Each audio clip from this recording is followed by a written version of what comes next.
Hi friends, Bigg Boss promo ನೋಡಿ ನನಗಂತೂ ಭಾಳ ಅಂದ್ರೆ ಭಾಳ ಬೇಜಾರಾತ್ರಿ. ಯಾಕಂತಂದ್ರೆ ನಾನು ಕೂಡ ಬಿಗ್ ಬಾಸ್ಗೆ ಆಡಿಷನ್ ಕೊಟ್ಟಿದ್ದೆ, ವಿಡಿಯೋ ಮಾಡಿ ಅಪ್ಲೋಡ್ ಮಾಡಿದ್ದೆ, ಎಲ್ಲ ಪ್ರೊಸೆಸ್ ಕಂಪ್ಲೀಟ್ ಮಾಡಿದ್ದೆ. ಬಟ್ ಬಿಗ್ ಬಾಸ್ ಟೀಮ್ ಕಡೆಯಿಂದ ಯಾವುದೇ ರೀತಿಯಾದ ರಿಪ್ಲೈ ಬರಲಿಲ್ಲ. ಹಾಗಾಗಿ ಭಾಳ ಅಂದ್ರೆ ಭಾಳ ಬೇಜಾರಾತ್ರಿ. ನಾ ಭಾಳ ಹೋಪ್ ಇಟ್ಕೊಂಡಿದ್ದೆ, ನಾನು ಕೂಡ ಸೆಲೆಕ್ಟ್ ಹಾಕೀನಿ ಅಥವಾ ಯಾವುದೇ ಒಂದು ಹಂತದ ತನಕ ಹೋಗ್ತೀನಿ ಅಂತ ಒಂದು ಭಾಳ ಅಂದ್ರೆ ಭಾಳ ಆಸೆ ಇತ್ತು.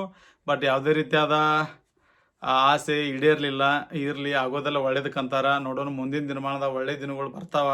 ಆ ದಿನಗಳಿಗೋಸ್ಕರ ಕಾಯೋನು. ಬಿಗ್ ಬಾಸ್ ಟೀಮಿಗೆ ಒಂದು ಹೇಳಕ್ಕೆ ಇಷ್ಟಪಡ್ತೀನಿ ರೀ. ದಯವಿಟ್ಟು ನಮ್ಮ ಒಂದು ಕಾಮನ್ ಮ್ಯಾನ್ ಅಂತ ಹೇಳಿ ನೀವು ಏನು ಸೆಲೆಕ್ಷನ್ ಮಾಡಿರಲ್ಲ, ಇದೊಂದು ಬಹಳ ವಿಶೇಷವಾದ ಕೆಲಸ, ಬಹಳ ಒಂದು ಒಳ್ಳೆಯ ಕೆಲಸ. ಯಾಕಂತಂದ್ರೆ ಪ್ರತಿಯೊಬ್ಬರು ಕಾಮನ್ ಮ್ಯಾನ್ಗೂ ಕೂಡ ಅವಕಾಶ ಸಿಗಬೇಕು, ಪ್ರತಿಯೊಬ್ಬರು ಕೂಡ ಪ್ರತಿಯೊಂದರಲ್ಲಿ ಪಾರ್ಟಿಸಿಪೇಟ್ ಮಾಡಬೇಕು ಅನ್ನೋ ಉದ್ದೇಶ ಇದ್ದಲ್ರಿ. ಅದಕ್ಕೆ ನಾ ಹ್ಯಾಟ್ಸ್ ಆಫ್ ಹೇಳ್ತೀನಿ ರೀ. ನಿಮ್ಮ ಉದ್ದೇಶ ಒಳ್ಳೇದೈತಿ. ಅದೇ ರೀತಿಯಾಗಿ ಪ್ರತಿಯೊಬ್ಬರು ಕಾಮನ್ ಮ್ಯಾನ್ ಯಾರ್ಯಾರು ಸೆಲೆಕ್ಟ್ ಮಾಡ್ತಿರಲ್ಲ, ಪ್ರತಿಯೊಬ್ಬರು ಒಳ್ಳೇದಾಗಲ್ರಿ. ಆಮೇಲೆ ನೀವು ಯಾವಾಗ ಕಾಮನ್ ಮ್ಯಾನ್ ಸೆಲೆಕ್ಟ್ ಮಾಡ್ತೀರಿ ಅಂತ ಅನೌನ್ಸ್ ಮಾಡಿದ್ರಲ್ಲ, ಅವಾಗ ನನಗೆ ಭಾಳ ಅಂದ್ರೆ ಭಾಳ ಖುಷಿ ಆಯ್ತು. ಹಾಗಾಗಿ ಆ ಒಂದು ಖುಷಿಗೋಸ್ಕರ ನಾ ತಯಾರು ಮಾಡಿ ಏನೇನು ಮಾಡ್ಬೇಕಲ್ಲ ಎಲ್ಲ ತಯಾರಿ ಮಾಡಿಕೊಂಡು ಪಾರ್ಟಿಸಿಪೇಟ್ ಮಾಡಿದೆ. ಇದರ ಜೊತೆಗೆ ನಾ ಒಂದು ಹೇಳಕ್ಕೆ ಇಷ್ಟಪಡ್ತೀನಿ ರೀ. 2019 ಒಂದ್ಸರಿ ನೀವು Bigg Boss common man audition ಮಾಡ್ತೀವಿ ಅಂತ ಅನೌನ್ಸ್ ಮಾಡಿದ್ರಿ.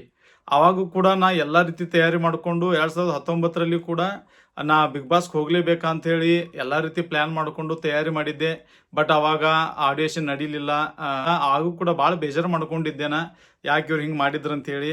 ಇರಲಿ, ಅದು ಏನಾರ ನಿಮ್ಮ ಸಮಸ್ಯೆ ಇರಬಹುದು, ಹಾಗಾಗಿ ನೀವು ಮಾಡಿರ್ಬೋದು. ಲೈನ್ಮನ್ ಆಗಿ ಯಾಕೆ ಬಿಗ್ ಬಾಸ್ಗೆ ಬರ್ಬೇಕಂತ ಅನ್ಕೊಂಡಿದ್ದೆ ಅಂತಂದ್ರೆ, ನಾವು ಲೈನ್ಮನ್ಗಳು ಫೀಲ್ಡಲ್ಲಿ ಏನು ಕೆಲಸ ಮಾಡ್ತೀವಿ, ಯಾವ ರೀತಿ ಕಷ್ಟ ಅನುಭವಿಸ್ತೀವಿ, ಯಾವ ರೀತಿಯಾಗಿ ಜನರ ಜೊತೆ ನಾವು ಸಂಪರ್ಕದಲ್ಲಿ ಇರ್ತೀವಿ, ಯಾವ ರೀತಿಯಾಗಿ ಜನರೊಂದಿಗೆ ಬೆರೆತು ಜೀವನ ನಡೆಸ್ತೀವಿ ಅಂತ ಹೇಳಿ ಪ್ರತಿಯೊಂದು ಸವಿಸ್ತಾರವಾಗಿ ಇಡೀ ಕರ್ನಾಟಕದ ಜನತೆಗೆ ಮುಟ್ಟಿಸ್ಬೇಕಂತೇಳಿ ಭಾಳ ಆಸೆ ಇತ್ತು ನಂದು. ಪ್ರತಿಯೊಂದು ಯಾಕಂತಂದ್ರೆ ಲೈನ್ ಕೆಲಸ ಮಾಡೋದಷ್ಟು ಸಣ್ಣ ಕೆಲಸ ಅಲ್ಲ.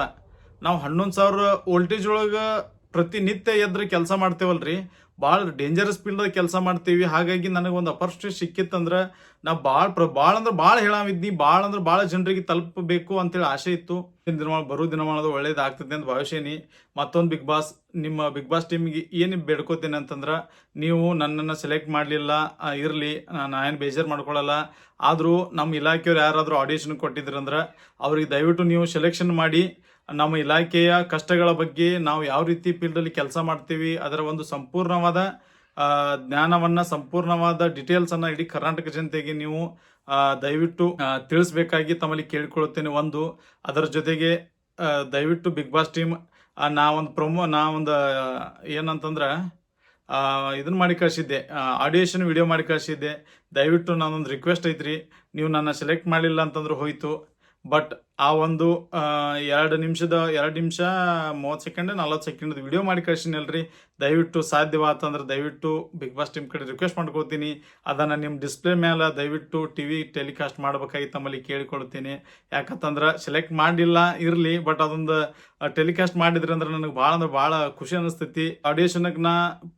ಆಡಿಯೇಷನ್ದಾಗ ಭಾಗವಹಿಸೋದಕ್ಕೂ ನನಗೆ ಸಾರ್ಥಕ ಅನಿಸ್ತೈತಿ. ಹಾಗಾಗಿ ದಯವಿಟ್ಟು ಅದೊಂದು 3 ನಿಮಿಷದ ವಿಡಿಯೋ ನೀವು ನಿಮ್ಮ ಟೆಲಿವಿಷನ್ದಾಗ ದಯವಿಟ್ಟು ಹಾಕಬೇಕಾಗಿ ತಮ್ಮಲ್ಲಿ ಕೇಳಿಕೊಳ್ತೇನೆ. ನಾನು ಕಿಚ್ಚ ಸುದೀಪ್ ಅವರು ಭಾಳ ದೊಡ್ಡ ಅಭಿಮಾನಿ. ಹಾಗಾಗಿ ಆ ಪ್ರೊಮೋ ನೋಡಿದ ಮೇಲೆ ನಮ್ಮ ಬಾಸ್ ಸ್ವ್ಯಾಗ್ ಸ್ಟೈಲ್ ನೋಡಿ ಭಾಳ ಅಂದ್ರೆ ಭಾಳ ಖುಷಿ ಆಯ್ತು ನನಗೆ. ಅವ್ರನ್ನ ನೀವು ತೋರಿಸಿದ ರೀತಿ, ಅವ್ರು ಬರೋ ರೀತಿ ಭಾಳ ಅಂದ್ರೆ ಭಾಳ ಮಸ್ತ್ ಅಂದ್ರೆ ಮಸ್ತ್ ಬಂದೈತ್ರಿ. Kichcha Sudeep sir, love you sir. ನಾ ನಿಮ್ಮ ಭಾಳ ಬಿಗ್ ಫ್ಯಾನ್ ಅದೀನಿ. ಬಿಗ್ ಬಾಸ್ ಟೀಮ್ಗೆ ಎಲ್ಲ ರೀತಿಯಾಗಿ ಒಳ್ಳೇದಾಗಲಿ.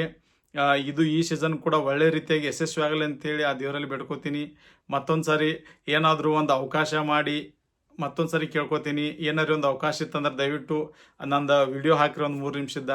ಅಷ್ಟಕ್ಕೂ ಮೀರಿ ಮತ್ತೊಂದು ಏನಂತಂದ್ರೆ, ನಾ ಕಿಚ್ಚ ಸುದೀಪ್ ಸರ್ ಅವರನ್ನು ಭೇಟಿ ಆಗ್ಬೇಕಂತ ಭಾಳ ಆಸೆ ಐತಿ. ಹೆಂಗಾರ ಮಾಡಿ ದಯವಿಟ್ಟು ಅದೊಂದು ಅವಕಾಶ ಮಾಡಿಕೊಡ್ರಿ. ಈಗ ನನಗೆ ನೀವು ಸೆಲೆಕ್ಷನ್ ಮಾಡಲಿಲ್ಲ, ಅದೊಂದು ಕಡೆ ಬೇಜಾರೈತಿ. ಏನಾರೇ ಮಾಡಿ ನನಗೆ ಅವರಿಗೆ ಭೇಟಿ ಮಾಡೋಕೆ ಅಥವಾ ನನ್ನ ವಿಡಿಯೋ ನೀವು ಟೆಲಿಕಾಸ್ಟ್ ಮಾಡಿದ್ರಂದ್ರೆ ಭಾಳ ಖುಷಿ ಆಕೈತಿ ನನಗೆ. ಇಷ್ಟು ಹೇಳಕ್ಕೆ ಇಷ್ಟಪಡ್ತೀನಿ. ಬಿಗ್ ಬಾಸ್ ಮತ್ತೊಂದು ಸರಿ ಯಾರ್ಯಾರೆಲ್ಲ ಬಿಗ್ ಬಾಸ್ ಕೊಂಡ್ರಲ್ಲ ಎಲ್ಲರಿಗೂ ಆಲ್ ದ ಬೆಸ್ಟ್. ಈ ಸೀಸನ್ ಕೂಡ ಒಳ್ಳೆ ರೀತಿಯಾಗಿ ನಡೀಲಿ. ಆಮೇಲೆ ಕರ್ನಾಟಕ ಜನತೆಗೆ ಪ್ರತಿಯೊಬ್ಬರು ಮನೋರಂಜನೆ ಕೊಡ್ರಿ ಅಂತ ಹೇಳಕ್ಕೆ ಇಷ್ಟಪಡ್ತೀನಿ. ನಾನು ಒಬ್ಬ ಬಿಗ್ ಬಾಸ್ನ ದೊಡ್ಡ ಅಭಿಮಾನಿ, ಕಿಚ್ಚ ಸುದೀಪ್ ಅವರ ದೊಡ್ಡ ಅಭಿಮಾನಿ. ಹಾಗಾಗಿ ಬಿಗ್ ಬಾಸ್ಗೂ ಒಳ್ಳೇದಾಗಲಿ, ಎಲ್ಲರಿಗೂ ಒಳ್ಳೇದಾಗಲಿ. Thank you.